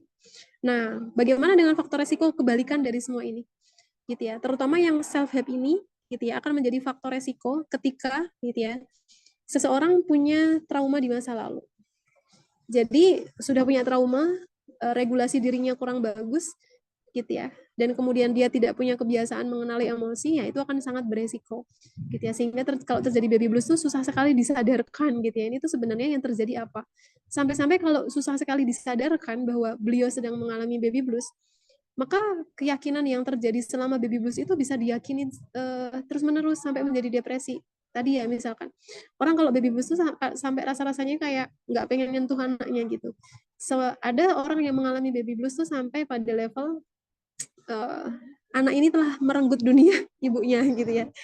Biasanya ibunya kemana-mana bisa gitu ya, ini punya anak jadinya harus menyesuaikan. Terus dia punya perasaan gitu ya, wah aku nih nggak suka sama anak ini gitu ya. Nah, itu muncul sangat mungkin karena hormonal gitu ya, yang kemudian itu bisa mereda setelah seminggu atau 2 minggu. Kalau itu beneran hilang ya itu sebenarnya hanya pengaruh hormon. Tapi kalau itu menetap menjadi depresi yang berkepanjangan, keyakinan yang salah tadi gitu ya, namanya NAT ya, negatif automatic talk. Pikiran negatif itu akan muncul dengan sendirinya gitu ya, sehingga ini akan berdampak pada apa, ke pengasuhan gitu ya, karena sejak awal dia merasa anak ini tuh sudah merenggut kebebasan saya, nanti dalam proses kepengasuhannya anak ini akan sering diacuhkan karena menjadi sumber stresor bagi ibunya. Nah, ini akan menjadi faktor resiko dari baby blues yang sebenarnya masih bisa ditangani gitu ya. Baby blues yang sederhana dia bisa menjadi postpartum depression, depresi berkepanjangan. Kalaupun depresinya selesai, tapi hal-hal negatif itu masih diyakini kuat gitu ya. Anak ini yang membuat saya jadi nggak bebas gitu ya. Diyakini terus gitu ya. Anak ini yang membuat saya apa? Atau kalau bukan anak yang disalahin, ya disalahin dirinya sendiri. Kayak misalkan saya nggak bisa ngerawat anak ini sampai berat badannya turun gitu kan. Terus dia meyakini itu terus gitu ya. Padahal itu keyakinan-keyakinan yang mungkin ada sedikit benarnya, tapi lebih banyak tidak benarnya. Karena sebenarnya dia sudah mengusahakan banyak hal gitu ya. Tapi karena ada trauma di masa lalu yang belum selesai, regulasi diri yang belum tidak bagus gitu ya, dan seterusnya, maka itu akan menjadi faktor resiko. Oke, sudah jam 11.05. Saya kembalikan dulu ke Mbak Faiza. Silahkan. Baik, terima kasih atas penjelasannya. Wah, cukup menarik ya teman-teman mam semua yang ada di rumah. Tadi sudah diinfokan bahwa zaman sekarang ini sudah banyak banget nih informasi mengenai kesehatan mental, terutama salah satunya dari si baby blues ini. Kemudian baby blues ini kan tadi juga dijelaskan bahwa merupakan kejadian pasca melahirkan yang berkaitan dengan perubahan emosi seorang ibu. Nah, gejalanya seperti perubahan suasana hati, gampang sensitif, kemudian gampang sedih, gampang marah, kurang makan, kurang tidur, dan sebagainya. Nah, ternyata memang menurut penelitian pun di Indonesia tadi udah ada sekitar 70-80% ibu pasca melahirkan ini mengalami gejala-gejala dari baby blues ini gitu. Jadi ketika ibu sedang mengalami baby blues, jangan terlalu panik nih karena semua bisa dijaga atau bisa diprotek agar tidak berkepanjangan gitu. Nah, diproteknya seperti apa? Jadi ada tadi sudah ada dengan adanya support system dari suami, orang tua, mertua, keluarga, orang sekitar, komunitas, bahkan ke psikolog juga. Nah, kalau misalnya kita mau protek nih melalui komunitas, pas banget nih di Healthy Go ada komunitas moms ya. Jadi adik kita punya moms community yaitu Super Healthy Moms. Mungkin moms yang sedang bergabung di Health Talk kali ini belum mau bergabung, nanti bisa kita bagikan linknya untuk bergabung. Insya Allah dengan ada komunitas ini, moms bisa sharing lah seputar eh, ibu tentang keibuan, kemudian mungkin sharing-sharing mengenai permasalahan di rumah, misalnya anak lagi nggak suka makan apa, misal mau saran dari moms-moms lainnya itu boleh banget. Jadi nanti bisa bergabung ke community kita. Jadi mungkin aku lanjut ke sesi tanya jawab ya, Ustazah Itika Faiza, karena udah banyak Siap. banget nih yang bertanya di kolom komentar. Ya, Mungkin boleh aku, silakan. oke. Aku bacakan untuk mungkin bisa dicabut dulu share screen-nya, Ustazah. Oke. Terima kasih. Jadi aku bacakan untuk pertanyaan pertama. Di sini moms yang mau bertanya langsung gitu ya, mau interaksi langsung dengan raise hand juga boleh. Tapi sambil menunggu aku bacakan dulu nih pertanyaan dari Kak Kristina dari Bekasi. Pertanyaannya, apakah anak dari ibu yang mengalami postpartum blues ini akan mempengaruhi perilaku anak tersebut? Seperti itu. Jadi bisa tolong dijawab Ustazah Tika Faiza, pertanyaannya kalau misal ibunya udah mengalami post tantrum, apakah berpengaruh nih ke anaknya? Oke, kalau ibunya mengalami postpartum, apakah berpengaruh ke anak? Postpartum yang mana dulu? Kalau postpartumnya yang blues atau yang baby blues tadi ya, itu kan rentangnya cuma 2 minggu gitu ya, dan habis itu biasanya akan mereda, ibunya akan menemukan dirinya kembali gitu ya, yang jadi sensitif banget terus ya udah jadi biasa lagi, yang awalnya kena baby blues marah-marah terus sudah biasa lagi. Kalau itu hanya 2 minggu, insya Allah tidak akan banyak berpengaruh ke anaknya gitu ya, kecuali hal fatal kayak misalkan dalam 2 minggu itu sebenarnya punya kesempatan memberikan ASI secara langsung, tapi karena kena baby blues dan treatnya salah, akhirnya anaknya kena sufor. Sufornya pakai botol yang ujungnya nggak kayak, mohon maaf puting ibunya gitu ya. Kan sekarang ada ujung yang dimiripin sama puting gitu kan. Nah, itu pakai botol yang biasa gitu ya. Terus dalam 2 minggu itu anaknya pakai botol terus gitu ya. Tapi giliran ibunya udah stabil, pengen DBF gitu ya, direct breastfeeding, ternyata anaknya bingung puting gitu ya. Nah, ini cukup fatal ya. Artinya fatal dalam pengertian pada sebagian orang prinsip DBF itu menjadi sangat dipegang banget gitu ya. Nah, kalau orang-orang dengan prinsip DBF itu dipegang banget, yang seperti ini akan memperburuk situasi. Jadi harus gimana? Selama 2 minggu, kalau memang punya prinsip DBF gitu ya, dan tidak suka menggunakan botol agar anaknya tidak bingung puting, berarti ini harus diikhtiarkan gitu ya. Gimana ya biar anak saya nggak bingung puting? Karena ini akan dampaknya kan panjang gitu ya. Klien yang kami temui kemarin akhirnya beliau sampai hampir setahunan nggak bisa DBF, selalu pumping gitu ya, diberikan ke anaknya itu ASI tapi itu dalam bentuk botol, jadi nggak kenal sama ASI ibunya sendiri dalam bentuk DBF ya, minumnya ASI tapi dia nggak kenal DBF gitu. Nah, tapi kalau dari segi kepribadian, kalau tadi kan dari dia minum ASI-nya, kalau dari segi kepribadian dan seterusnya, insya Allah tidak akan banyak berpengaruh ya, kalau 2 minggu aja. Yang mungkin banyak berpengaruh itu kalau modelnya bukan postpartum blues, tapi yang postpartum depression. Kalau sudah masuk depresi pasca melahirkan. Nah, depresi ini biasanya kan dimulainya lebih dari 2 minggu ya. Seseorang disebut mulai punya gejala depresi itu dan mulai tanda-tanda yang mulai tegak itu setelah 2 minggu. Kurang dari 2 minggu itu baru disebut pemantik awal gitu ya, baru disebut sebagai benih-benih aja, tapi belum benar-benar tegak. Selepas 2 minggu, sebulan, 2 bulan, atau berkepanjangan setahun, 2 tahun, bisa begitu bisa, gitu ya. Nah, itulah yang kemudian sangat mungkin jadi berpengaruh ke anaknya, gitu ya. Karena ibu yang punya banyak stresor lebih cenderung membesarkan anak dengan keadaan temperamen, bentakan, gitu ya. Kemudian physical abuse, nyubit, ya, nyubit anaknya nangis, cubit, gitu ya. Karena regulasi diri yang tidak baik sehingga pelampiasan energi negatifnya tuh dengan nyubit gitu ya, atau bahkan pada sebagian kasus nampar puak gitu ya. Kemarin kami juga dapat laporan kasus kayak gitu ya, yang nampar malah ayahnya. Puak gitu ya, bisa diam nggak gitu ya, karena dia udah punya adik kesundulan, adiknya nangis minta ASI, dia juga nangis minta ASI, yang nggak sabar ayahnya ya. Jadi ngomong-ngomong sebenarnya yang kena baby blues itu bukan hanya ibu ya, ayah tuh juga bisa kena baby blues tapi dengan gejala lain gitu ya, dia nggak siap punya anak dan seterusnya, akhirnya banyak terjadi goncangan emosi. Nah, yang berpengaruh itu sebenarnya yang postpartum depression tadi ya, yang sangat berpengaruh kalau lebih dari 2 minggu.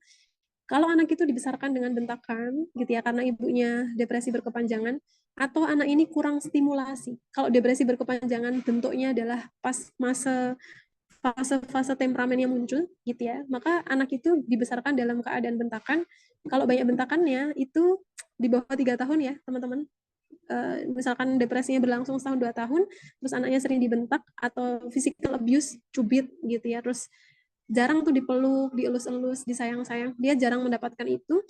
Penelitian 2018 kalau tidak salah ya, itu kemarin saya baca jurnalnya, akhirnya otak anak itu mengecil gitu ya. Jadi otaknya itu harusnya misalkan ya sekepel, terus dia itu mengkeret gitu ya.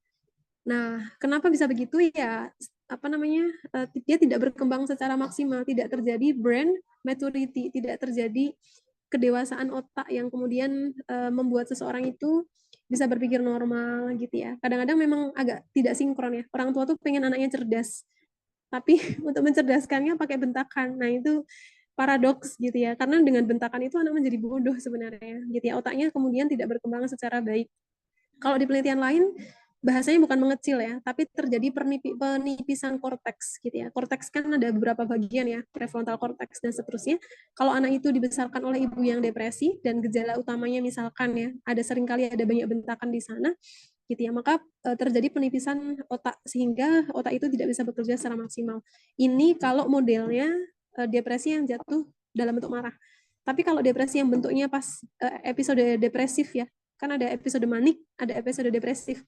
Pas episode depresif ini bisa jadi ibunya sangat mengurung diri banget gitu ya, anaknya nangis dibiarin, ada banyak pengabaian. Kalau tadi terlalu temperamen, kalau ini terlalu diabaikan. Anaknya nangis dibiarin, anaknya jatuh dibiarin, karena dirinya sendiri itu belum selesai dengan apa yang dia rasakan, sehingga otomatis ini akan berpengaruh pada kepribadian anak dalam konteks parenting. Gitu Mbak Faiza. Oke. Apakah ada lain pertanyaan? Ya, Oh, banyak sekali ya iya, pertanyaannya. ya, antusias banyak banget nih yang bertanya ternyata di kolom komentar. Jadi untuk pertanyaan tadi dari Kak Kristina semoga menjawab. Jadi kalau misalnya sudah sampai ke momen atau situasi membentak gitu ya, kalau secara berkepanjangan nanti pasti akan berpengaruh nih terhadap anaknya gitu. Nah, kebetulan nih ada yang raise hand ya Ustazah dari Kak Alvina. Mungkin bisa on mic atau on cam untuk mengajukan pertanyaannya langsung. Silakan Kak.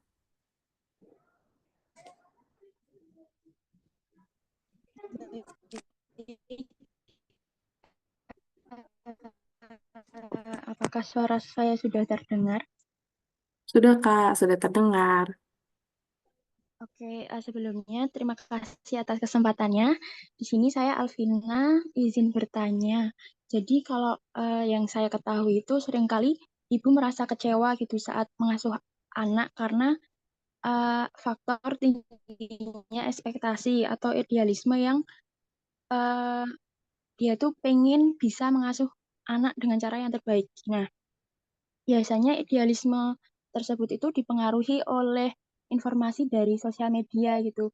Nah, ini biasanya dari ibu-ibu selebgram yang mana kita ketahui bahwa di sosial media itu kan hanya menunjukkan sisi kesempurnaannya atau sisi kebaikan dalam mengasuh anaknya, tapi tidak ada menunjukkan gimana seragamnya mengasuh anak. Nah, ini yang saya tanyakan itu bagaimana sih cara kita bisa mengelola ekspektasi tersebut biar kita secara psikologis itu tidak merasa kecewa dalam perjalanan mengasuh anak kita. Mungkin itu Oke, aja yang ingin saya tanyakan. Terima kasih. terima kasih Mbak Alvina. Saya jawab langsung ya, Mbak Faiza ya. Ya, baik. Oke, Dijawab langsung. pertanyaannya sangat bagus. Ya, oke. Gimana biar kita nggak jatuh pada ekspektasi atas semua ilmu yang kita miliki gitu ya. Satu gitu ya. Ilmu itu ibu mendidik itu butuh ilmu, itu benar. Gitu ya. Ibu mendidik itu butuh ilmu, itu benar. Kedua, mendapatkan ilmu dari selebgram dan seterusnya perlu difilter ya, mana-mana yang itu valid sesuai dengan kapasitas keilmuan atau mana-mana yang sekedar viral. Itu harus sangat diperhatikan gitu ya. Karena begini, contohnya ya, yang pernah terjadi misalkan antara ASI sama sufor, ini kan memang yang paling bagus pasti ASI, ya kan? Cuman ibu yang pengen ASI gitu ya, tidak selalu bisa mengondisikan anaknya sesuai dengan yang dia harapkan gitu ya. Dan yang dia tahu yang namanya sufor itu seluruhnya buruk. Misalkan gitu ya. Yang namanya sufor itu seluruhnya buruk atau mungkin bukan bukan buruk ya, tapi itu enggak banget deh misalkan gitu. Masa anak enggak dikasih ASI dan seterusnya. Nah, sebenarnya kan ilmunya benar tuh. Cuman ketika dapat paparan media sosial, di mana media sosial itu menggaung-gaungkan contohnya ya. Gitu ya, pokoknya harus ASI mutlak, pokoknya harus ASI mutlak, pokoknya harus ASI mutlak, dan terus di framing kalau sufor botol ya. Sebenarnya saya bukan ke sufornya sih ya. Saya juga nggak ngiklan-ngiklan apa-apa gitu ya. Saya juga pro ASI.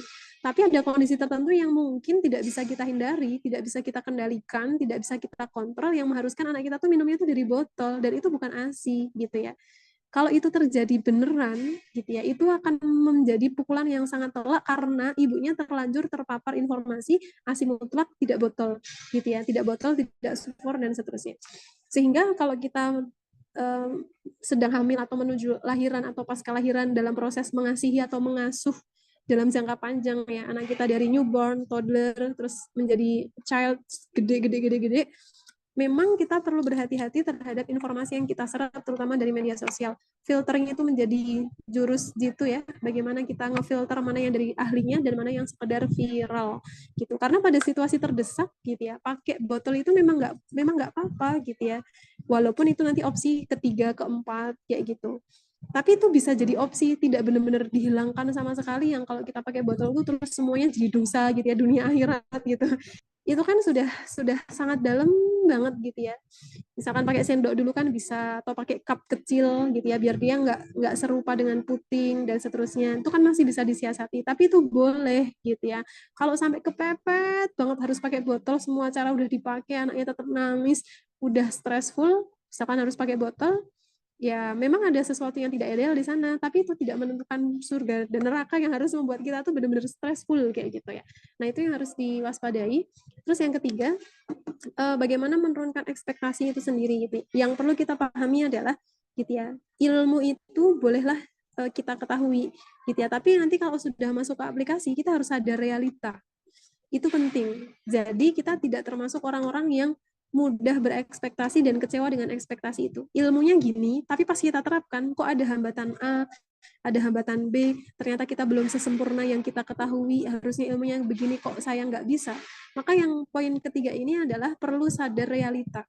Ternyata realitanya tidak semudah teori yang diketahui gitu ya. Kesadaran inilah yang akan membuat kita memiliki tahapan yang cukup untuk sampai kepada idealitanya gitu ya. Jadi kalau pas diaplikasikan kok ternyata saya mengasuhnya bisanya begini ya. Terima dulu, oh ya it's okay, ternyata kemampuan saya baru begini. Atau ternyata anak saya nggak bisa diajakin sesuai ekspektasi saya gitu ya. Misalkan kita mengasuh, pengennya anaknya itu fokus gitu ya. Ternyata anaknya nggak bisa fokus. Kalau kita sadar realita, kita akan menjadikan itu sebagai baseline dan data. Oh, ternyata saya ngajarnya yang kurang sabar. Dan ternyata anak saya nggak bisa fokus. Oke, ini data yang penting, dan mari kita olah kembali data realnya ini. Kita lihat lagi, kalau anaknya nggak fokus, atau saya yang kurang sabar, jadi harus gimana?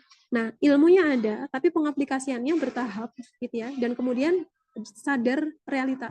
Kalau anaknya nggak bisa fokus ya jangan dipaksa. Berarti ada ilmu lain harus kita ketahui kalau punya anak nggak fokus gimana. Gitu ya. Nah, ini tuh bisa terjadi teman-teman. Proses kita bersabar mengasuh dengan segala hal yang mungkin tidak ideal, itu bisa terjadi kalau ada beberapa kondisi. Salah satunya adalah kita punya yang namanya unconditional positive regard. Unconditional positive regard. Saya yakin di pendeknya waktu kita ngobrol tentu tidak akan bisa membahas konsep itu secara utuh karena itu sebenarnya teori yang cukup penting dan besar, bahasannya banyak. Nanti kalau teman-teman mau nyari kata kuncinya UPR ya, unconditional positive regard, atau kalau bahasa kita cinta tidak bersyarat. Cinta tidak bersyarat inilah yang akan menjadi jembatan antara ekspektasi yang tinggi dari seorang ibu dalam mengasuh dengan realita anaknya. Dijembatani oleh apa? Cinta yang tidak bersyarat. Cinta yang tidak bersyarat itu maksudnya gimana? Kita sejak awal itu sudah menaruh keikhlasan dan ridho. Begitu anak ini lahir dari rahim saya, inilah anak saya lengkap dengan semua kelebihan dan kekurangan dia di hari ini dan masa depan. Dia nggak fokus, dia nggak secepat anak-anak yang lain, saya terima itu. Karena ini adalah anak saya sepaket dengan plus minusnya. Dan saya sadar semua bayi pun juga kayak gitu. Nggak akan ada bayi yang sempurna. Jadi saya terima dia, anak ini lengkap dengan plus minusnya dia nanti dalam proses belajar, dia mau cepat, dia mau lambat, saya terima sejak awal. Itu namanya konsep unconditional positive regard. Kita mencintai dia tanpa banyak syarat. Gitu ya. Termasuk harus berhati-hati kalau kita mengatakan mama tuh mencintaimu nak, kalau kamu ranking 1, wah ini kalimat seperti ini mungkin benar pas dia SD dia ranking 1 terus, tapi bom waktunya akan meledak bisa jadi pas dia remaja atau pas dewasa gitu ya. Dia akan kehilangan, kalau di bahasa psikologi namanya self esteem ya, rasa dimana saya ini cukup berharga itu bisa dihancurkan pas dia remaja atau pas dia kuliah, karena dia selalu dibesarkan dengan syarat kamu harus gini biar mama sayang. Anak mama tuh nggak suka loh kalau makan cecer-cecer, itu juga bersyarat namanya gitu ya. Jangan sering menggunakan kalimat bersyarat karena itu nanti akan berdampak, bom waktunya itu meledak pada trigger-trigger yang kita nggak tahu kapan trigger itu akan meledakkan gitu ya, bangunan-bangunan negatif yang kita bangun sejak kecilnya dia karena kita terlalu banyak mengajukan syarat gitu ya. Ayo makan nggak, kalau nggak mama tinggal loh, kalau mau ikut mama syaratnya, nah gitu-gitu. Kalimat-kalimat ini sebenarnya kan intinya bener ya, tapi format kalimatnya ini tuh yang belum bisa ditangkap oleh anak kita yang akalnya tuh belum kayak orang dewasa gitu ya, sehingga kalimat-kalimat itu harus sangat dipelajari lagi, benarkah menggunakan kalimat bersyarat atau kalimat-kalimat lebih positif gitu ya, dengan hati yang lebih punya kerelaan. Inilah anak saya plus minusnya gitu ya, saya mencintai dia di semua aspeknya, bahkan nanti seperti apa dia, saya akan mencintai dia. Dan kalau yang bertanya adalah muslim, ya mohon maaf gitu ya, kalau teman-teman ada yang non muslim mungkin di agamanya punya konsep tersendiri ya, tapi kalau dalam Islam justru titik berkembangnya anak itu kalau ibunya punya hati yang lapang untuk semua perkembangan anaknya. Kok anak saya tidak seprogres anak yang lain ya, tapi nggak apa-apa, saya tetap mencintai dia dan saya rela dia adalah anak saya. Justru yang seperti ini yang akan membuat dia berkembang, karena dalam Islam konsepnya relanya hati ibu, maafnya seorang ibu, justru itu yang akan mendatangkan maafnya sang pencipta gitu kan. Nah itu yang akan melejitkan potensi anak kita tuh justru di situ. gitu. Justru semakin kita dongkol, semakin kita banyak banget tidak bisa menerima kondisi anak kita, itu semakin susah mengasuh dengan hati. Yang ada mengasuh dengan emosi negatif. Begitu Mbak Faiza, kira-kira saya kembalikan lagi ke Mbak Faiza. Baik, terima kasih. Jadi seperti itu Kalvina. Jadi semoga menjawab karena cukup panjang dan complicated ya tadi penjelasannya. Dan aku suka banget tuh dengan quote yang terakhir tadi. Jadi sebagai ibu tuh kita harus lapang dengan perkembangan anak. Nah itu aku akan jadi note lah untuk diriku nanti saat menjadi ibu seperti itu. Oke, kita lanjut ke pertanyaan selanjutnya. Di sini aku sangat tertarik ya karena dari sini kan yang bertanya itu moms gitu ya, ibu. Ternyata di sini ada seorang ayah yang bertanya nih Ustazah di kolom komentar dari Kak Handi. Jadi dia bertanya dua pertanyaan. Yang pertama, sebagai suami, kira-kira support apa sih yang bisa diberikan untuk mencegah atau mengurangi terjadinya baby blues kepada istrinya gitu. Yang kedua, dan apabila istrinya sudah mengalami baby blues, nah suami ini harus memprioritaskan anak atau istri terlebih dahulu. Di seperti itu, boleh dibantu dijawab Ustazah Tika? Oke, baik. Terima kasih Pak Handi. Sebagai suami, kira-kira support apa yang bisa diberikan untuk mencegah atau mengurangi baby blues? Pertama, ya, istri itu perlu dikenali love language-nya. Ada istri yang love language-nya itu kata-kata. Jadi kalau kita mengenali istri kita itu, gitu ya, istrinya panjenengan itu love language-nya adalah kata-kata, berikan banyak kata-kata positif. Biar telinganya itu denger gitu. Karena kan setiap orang punya love language, bahasa cinta yang beda-beda. Ada perempuan-perempuan yang dalam posisi baby blues atau mencegah baby blues itu salah satunya adalah terus diberikan kalimat sayang. Ayo istriku sayang, insya Allah aku menemanimu untuk berjuang melewati ini. Nah, itu kan kalimatnya kelihatannya sederhana ya, tapi bagi orang dengan love language mendengar gitu ya, kalimat-kalimat positif itu sangat chargeable. Itu bisa naikin luar biasa kondisi psikologisnya gitu ya. Selain, tapi jangan menggunakan kalimat toxic positivity ya, kayak misalkan ayo bunda gitu ya, ayo bunda kamu pasti bisa. Kelihatannya itu sebenarnya menyemangatin, tapi pada situasi yang kurang tepat, kalimat itu malah menampar balik gitu ya. Karena istrinya dalam posisi sebenarnya, ini tuh memang saya tuh nggak bisa gitu ya. Kenapa kamu memaksa saya untuk selalu bisa? Jadi kalimatnya pun perlu diatur untuk kemudian tidak menjadi toxic positivity gitu bagi orang yang mendengar. Karena toxic positivity itu sebenarnya tergantung kasus ya, tergantung orang yang mendengar. Pada sebagian orang itu toxic, pada sebagian orang sebenarnya enggak gitu ya. Nah, kita harus mengenali itu. Ke ibunya terutama ya, banyak-banyak kalimat-kalimat positif gitu. Mau makan apa sayang? Gitu kan. Terus atau mau mandi dulu kah? Tak gendongin kok adiknya gitu. Kita banyak mengeluarkan, memproduksi ya kalimat-kalimat positif gitu ya, yang itu sifatnya penuh dengan kasih sayang. Itu kalau love language-nya adalah kalimat. Nah, kalau love language-nya act of service, suka dilayani, nggak perlu banyak kata-kata, ya udah gitu ya. Misalkan anaknya nangis gitu ya, terus istrinya misalkan lagi masak gitu ya, lagi di dapur, terus dia bingung banget, gimana anaknya nangis ya lagi masak, terus suaminya datang, dah masakannya ditinggal, anaknya disusuin dulu, aku yang terusin. Emang mas bisa? Udah, tenang aja gitu. Itu kan act of service ya, kita yang langsung. Terus istri kita kelihatan sibuk banget gitu, dia nyusuin, bolak-balik ngurusin jemuran, bilang, ya udah aku yang ngurusin jemuran, susuin aja anaknya. Kan soalnya nggak bisa dibalik gitu ya, suaminya bilang aku yang susuin kamu yang urusin jemuran, ini kan nggak bisa gitu ya, suami nggak akan pernah bisa nyusuin gitu kan. Nah berarti love language-nya adalah langsung dilayani, ngambilin makan, terus istrinya pas lagi apa namanya malam-malam kebangun ya, anaknya kebangun pengen susu gitu ya, pengen minum ASI, ayahnya nemenin, tak temenin ya dek gitu, sepanjang kamu melek aku juga akan melek gitu ya, untuk mencintaimu. Kalimat sederhana gitu ya, tapi itu sangat bisa memberikan apa ya, booster bagi seorang ibu yang berada dalam situasi itu. Kalau sifatnya pencegahan, lakukan itu sebelum proses kelahiran, kayak misalkan insya Allah nanti kita lalui semuanya bareng-bareng kok, nggak usah takut ya, nanti aku akan berada di sampingmu. Berikan kalimat-kalimat positif yang meyakinkan bahwa aku suamimu gitu ya, insya Allah sekuat tenagaku akan membersamai proses ini, membersamaimu dan anak kita. Nah, berikan itu. Satu, mengenali love language. Terus yang kedua adalah mengenali kebutuhan ibu hamil dan menyusui gitu ya, dari segi gizinya. Karena kadang-kadang kalau udah nyusuin tuh udah nggak kepikiran lagi nih saya harus makan apa sih dimakan gitu ya. Maka kalau sang ayah ini menyadari kebutuhan nutrisi ibu hamil dan menyusui, maka ayahnya yang perlu sigap, misalkan memberikan apa aja, madu gitu ya. Kalau dulu kami pakainya semacam kurma, kismis, pistachio, almond. Nah, itu yang banyak di stok di rumah gitu ya. Atau kalau di rumah punya kebiasaan yang lain ya monggo-monggo aja. Tapi yang jelas kalau bisa itu yang nyiapin suami gitu ya, biar istri tuh nggak pakai mikir lama gitu ya, ini apa ya boosternya, kepanjangan dia mikir, anaknya selak nangis gitu ya, makin bingung. Kalau suami bisa sigap di bagian itu, tentu itu akan menjadi support yang sangat bagus.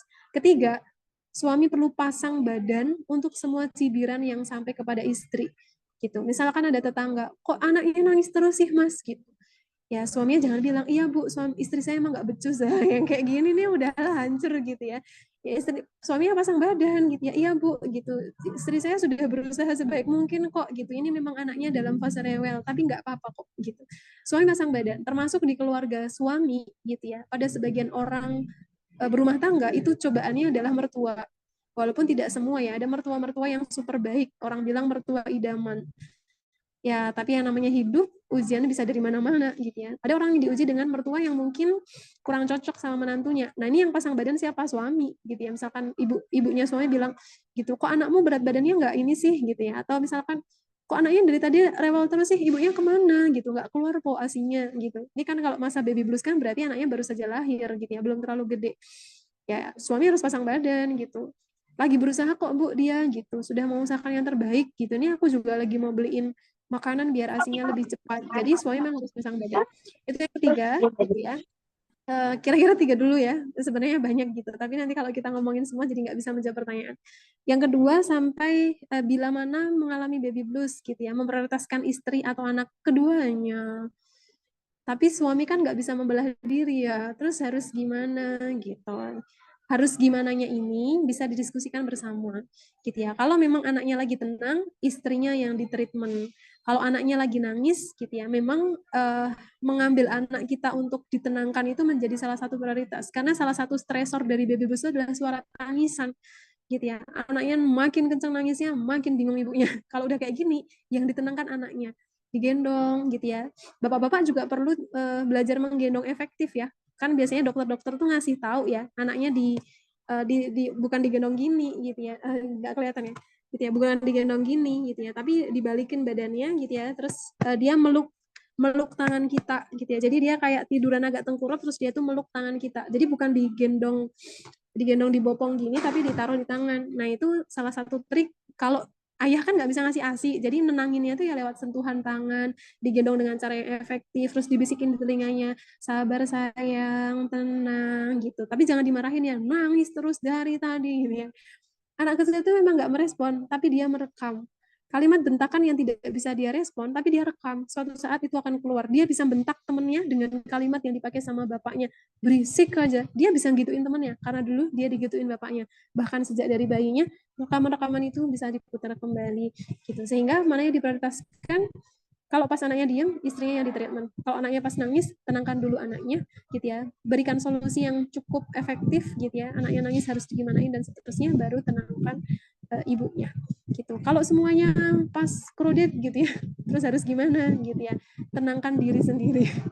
Karena kalau suaminya melu panik, oh udah selesai semuanya, gitu ya. Maka suami juga perlu punya kewarasan mental juga ya, membersama ibu hamil dan menyusui gitu ya, agar kemudian tidak terjadi hal-hal menyimpang pada sebagian kasus yang tidak diinginkan karena istrinya hamil atau istrinya menyusui dan banyak kredit di rumah. Mohon maaf gitu, ini tidak menyinggung siapapun gitu, tapi dari kasus lapangan malah suaminya mencari hiburan dengan perempuan lain, terus terjadinya proses selingkuh di saat istri mengasihi gitu ya. Biasanya bukan biasanya ya, banyak kasus selingkuh itu terjadi di masa istri lagi nifas. Kan kalau nifas, mohon maaf ya, tidak bisa berhubungan badan gitu. Terus suaminya nggak cukup ilmu dan nggak cukup kontrol diri, akhirnya jajan di luar sana. Gitu kira-kira Mbak Faiza, rupanya sudah jam 11.30, sepertinya saya perlu membelah diri ke tempat yang lain. Saya kembalikan forumnya ke Mbak Faiza, mungkin nanti Mbak Faiza dan tim punya regulasi untuk menjawab pertanyaan-pertanyaan yang barangkali belum terjawab. Oke, baik. Terima kasih untuk jawabannya, Ustazah Tika. Jadi teman-teman semua yang pertanyaan belum dijawab, nanti bisa kita sharing bareng-bareng nih, interaksi bareng-bareng di grup community kita. Jadi untuk pertanyaannya kita keep dan bisa di-share lagi nanti di grup community kita. Jadi aku sebagai perwakilan dari Healthigo ingin berterima kasih nih kepada Ustazah Tika Faiza yang sudah menyempatkan hadir dan berbagi ilmunya bersama kita di eh, Health Talk pada kali ini. Jadi mungkin karena Ustazah Tika juga ingin ada kegiatan lain, jika berkenan untuk meninggalkan terlebih dahulu, dipersilahkan Ustazah Tika. Ya, terima kasih kembali gitu ya. Kalau misal ada kata-kata yang kurang berkenan dari aku pribadi, mohon maaf gitu. Tadi aku Eh, sebenarnya izin. Oke, Mbak Oke. Faiza, mungkin nanti beberapa pertanyaan yang sekiranya cukup penting atau sering muncul bisa di-up di IG barangkali ya. Jadi yang ini yang nggak hadir atau yang belum terjawab bisa dilihat di IG-nya Healthigo gitu ya, sekalian biar jadi edukasi ke banyak orang. Oke, baik-baik. Terima kasih ya, Ustazah Tika Faiza. Kemudian, oke. Baik, nanti untuk teman-teman yang pertanyaan belum terjawab bisa diajukan ke grup community kita atau mungkin mau secara personal ditanyakan ke ahli gizi dari Healthigo, nanti kita teruskan ke Ustazah Tika Faiza. Nah, karena udah siang banget nih, karena kita juga kan mau melakukan aktivitas selanjutnya gitu ya, di weekend ini gitu, karena udah jam setengah 12, jadi aku izin request sebentar bahwa tadi berkaitan dengan jawaban yang diberikan untuk pertanyaan dari Kak Handi, jadi kita perlu banget nih adanya super system juga nih ke mamanya, ke mamsnya, dan juga penting banget untuk di atur nih nutrisinya gitu ya, pola makannya, karena tadi Ustazah Tika juga bilang kalau misalnya mams yang udah jadi mams nih kadang-kadang tuh suka nggak memperhatikan asupannya gitu karena sudah sibuk dengan mengurus anak sampai lupa harus makan apa, bingung mau makan apa. Nah, kita di Healthigo sedang ada campaign bersama Devina Hermawan, jadi kita punya campaign itu Ibu Sehat Keluarga Sehat. Jadi pas banget nih untuk para moms bahkan para suami yang merasa bingung atau sulit nih menentukan harus makan apa dan nutrisinya harus dipenuhi lewat apa gitu, bisa berlangganan di Healthigo ya. Karena nanti dapat disesuaikan kembali nih dengan kondisi momsnya pribadi gitu, dan juga tentunya dapat berkonsultasi langsung nih bersama nutritionist dari Healthigo. Jadi untuk Health Talk pada siang hari ini kita sudahi saja. Dari aku pribadi, Faiza Kamila, ahli gizi dari Healthigo, kurang lebih mohon maaf jika ada perkataan atau salah-salah kata dalam memimpin Health Talk pada siang hari ini. Semoga ilmunya bermanfaat dan sampai bertemu di Health Talk atau live Instagram selanjutnya. Selamat siang dan selamat berlibur Healthy People. Selamat siang, Kak Fai. Thank you. Assalamualaikum.